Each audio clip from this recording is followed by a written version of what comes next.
اسلام اس دنیا کا سب سے جھوٹا مذہب ہے اور قرآن زہر ہے، نعوذ باللہ۔ یہ کہنا تھا جوروم وین کا۔ جو آپ اپنے اسکرین پر اس وقت تصویر دیکھ رہے ہیں، یہ وہی شخص ہے جو اسلام سے بے پناہ نفرت کرتا تھا، اور اس نفرت میں آ کے اس نے ایک اینٹی اسلامک بک لکھنے کے لیے سوچی، یعنی اسلام کے خلاف ایک بک لکھ رہے تھے یہ، اور اس کے لیے اسلام کو سمجھ رہے تھے۔ اللہ کی قدرت دیکھیے، آئے تھے اسلام کو غلط ثابت کرنے اور خود ہی اسلام قبول کر لیا اور مسلمان بن گئے۔ دوستو، یہ کوئی بہت تعجب کی بات نہیں ہے۔ اسلام کو اللہ تعالیٰ نے انسان کی فطرت میں رکھا ہے۔ جو شخص بہت ہی بدبخت ہوتا ہے، بات صرف اسی کے سمجھ میں نہیں آتی، ورنہ سلیم الفطرت انسان بہت جلد حق قبول کر لیتے ہیں۔ یہ ہمیشہ سے ہوتا چلا آیا ہے۔ قرآن میں اللہ تعالیٰ نے وہ تاثیر رکھی ہے کہ جو بھی بندہ ایک بار اسے سمجھ کر پڑھ لے، حق بات اس کے دل میں اتر جاتی ہے۔ میں یہاں دور جدید کے 2 سائنسدانوں کا ذکر کر رہا ہوں جنہیں نوبل اعزاز سے بھی نوازا جا چکا تھا۔ پہلا ولیم کیت مور اور دوسرا مارس بوکائی۔ ان دونوں ڈاکٹروں کے مشرف اسلام ہونے کا یہ قرآن ہی ذریعہ بنا، بغیر کسی مبلغ یا مقرر کی تقریر کے۔ اللہ تعالیٰ اسلام کی دولت سے کب کسے نواز دے گا، عام انسان اس کا اندازہ بھی نہیں لگا سکتے۔ میں اسلامی تاریخ سے جڑا ہوا ایک بہت ہی دلچسپ واقعہ آپ کے سامنے بیان کرتا ہوں۔ اس کو سن کر آپ کا ایمان تازہ ہو جائے گا انشاءاللہ۔ نبی صلی اللہ علیہ وآلہ وسلم کو 610 عیسوی میں اللہ تعالیٰ نے مبعوث کیا، یعنی نبی ڈکلیئر کیا۔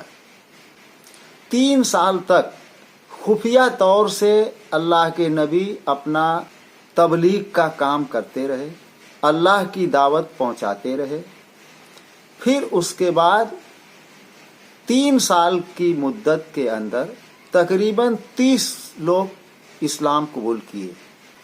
پھر اس کے بعد جب سورہ نجم نازل ہوئی، اللہ تعالیٰ کا حکم ہوا کہ نبی اس سورہ کو مجمع میں بیان کرو، مجمع میں پڑھو۔ اللہ کے نبی اس سورہ کو حرم میں پڑھے، جہاں سجدے والی آیت آئی، اللہ کے نبی نے سجدہ کیا، ساتھ ساتھ صحابہ نے بھی سجدہ کیا، اور صحابہ کے ساتھ ساتھ بہت سے کفار بھی سجدے میں گر گئے۔ یہ واقعہ الگ ہے۔ اس کے بعد تو ایسا ہوا کہ جیسے اللہ کے نبی نے بھیڑ کے چھتوں میں ہاتھ ڈال دیا ہو۔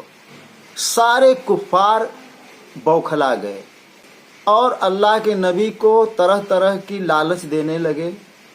پہلے تو انہوں نے سمجھایا، پھر اس کے بعد بہلایا پھسلایا، یعنی لالچ دیا۔ اس سے بھی کام نہیں بنا تو دھمکی بھی دی گئی۔ جب اللہ کے نبی کو لالچ دی گئی تو اللہ کے نبی نے صاف کہا کہ اگر یہ کفار میرے ایک ہاتھ پر چاند رکھ دیں اور ایک ہاتھ پہ سورج رکھ دیں، تب بھی میں باز نہیں آؤں گا اللہ کا پیغام پہنچانے سے۔ پھر اس کے بعد معاملہ بڑا سخت ہو گیا۔ پھر اس کے بعد ظلم اور زیادتی شروع کر دی کفار نے۔ ایک بار اللہ کے نبی نماز پڑھ رہے تھے اور ابو جہل، عتبہ، شیبہ، ولید، مغیرہ، امیہ وغیرہ کفار کے جو بڑے بڑے گنڈے تھے، 6-7 لوگ تھے، تو ابو جہل نے ان لوگوں سے کہا کہ کون ہے جو اونٹ کی اوجھڑی لا کر اس محمد کے اوپر ڈال دے۔ تو عقبہ ابن معیط راضی ہوا اور وہ کہیں سے اونٹ کی اوجھڑی لایا اور اللہ کے نبی کے اوپر رکھ دیا، اور اللہ کے نبی اس اوجھڑی کے نیچے اتنا وزن، اس اونٹ کی اوجھڑی، اب آپ سمجھ سکتے ہیں کہ کتنی وزنی ہوتی ہے، لا کر رکھ دیا۔ ایک دور ایسا بھی آیا اللہ کی نبی کی زندگی میں کہ 3 سال کے لیے کفار نے اللہ کے نبی اور ان کے صحابہ، ان کے خاندان کے لوگوں کو صرف अबू लहब को छोड़कर बकिया सभी लोगों को शेबे अबी तालिब में कैद कर रखा, और माली और सियासी वो अल्लाह के नबी के लिए जिंदगी में सबसे मुश्किल घड़ी थी। वो अल्लाह के नबी की जिंदगी का सबसे मुसीबत तरीन और सबसे अजियतनाक दौर था कि सहाबा अल्लाह के नबी के साथ साथ दाने दाने के लिए मोहताज हो गए थे। जब ये पाबंदी हटी तो कुफार से एक समझौता हुआ कि अल्लाह के नबी मक्का के लोगों को तो टच नहीं करेंगे, मक्का के बाहर के लोग जो आएंगे उनको आप अल्लाह का पैगाम पहुंचा सकते हैं, अपने दीन की तबलीग कर सकते हैं। उस पर से जुल्म ये कि जब अल्लाह के नबी किसी को अल्लाह का पैगाम पहुंचाते थे, बात करते थे, तबलीग करते थे, तो अबू लहब इनके पीछे पीछे चला करता था और कंकड़ियां मारता था और ये कहता था कि ये झूठा है, ये झूठा है। एक बार का वाकया है, यमन से कुछ लोग हज करने को आए थे। उसमें से एक थे जिमाद यज़दी, और वो झाड़ फूंक किया करते थे। तो दुश्मनाने इस्लाम ने उनको एक पट्टी पढ़ा दी कि देखिए यहाँ एक शख्स है मोहम्मद, उसकी बातों में मत आइएगा, वो जो भी बात करता है वो उल जलूल बात करता है, शायद उस पे जिन आते हैं। समझाने वाले ने तो ये समझा दिया, खैर बात खत्म हो गई। लेकिन जिमाद यज़दी सोचने लगे कि अगर किसी को जिन आता हो और मैं जिन भी उतारता हूं तो क्यों न इस शख्स का जिन उतार दूं, एक शख्स के लिए ये भलाई हो जाएगी। जब अल्लाह के नबी से जिमाद यज़दी की मुलाकात होती है तो अल्लाह के नबी ने अल्लाह का पैगाम उन तक पहुंचाया, कुछ बातें की। तो जिमाद यज़दी ने कहा कि अय मोहम्मद, मैंने सुना है कि तुमको जिन आते हैं और मैं जिन उतारता हूँ, झाड़ फूंक करता हूँ। मैं चाह रहा हूँ कि तुम्हारा भी जिन मैं उतार दूँ। तो हमारे नबी सल्लल्लाहु अलैहि वसल्लम ने एक बात कही, जिमाद यज़दी से एक बात कही, इन्नल हम्दुलिल्लाह नहमदहु व नस्तईनहु मैं युहदिहिल्लाह फला मुदिल्ल लहु व मैं युहदिहिल फला हादिय लहु अशहदु अल्ला इलाहा इल्लल्लाह वहदहु ला शरीक लहु व अशहदु अन्ना मुहम्मदन अब्दुहु व रसूलहु। यानी इबादत के लायक सिर्फ अल्लाह ही है, मैं उसी की इबादत करता हूँ और उसी से सवाल भी करता हूँ।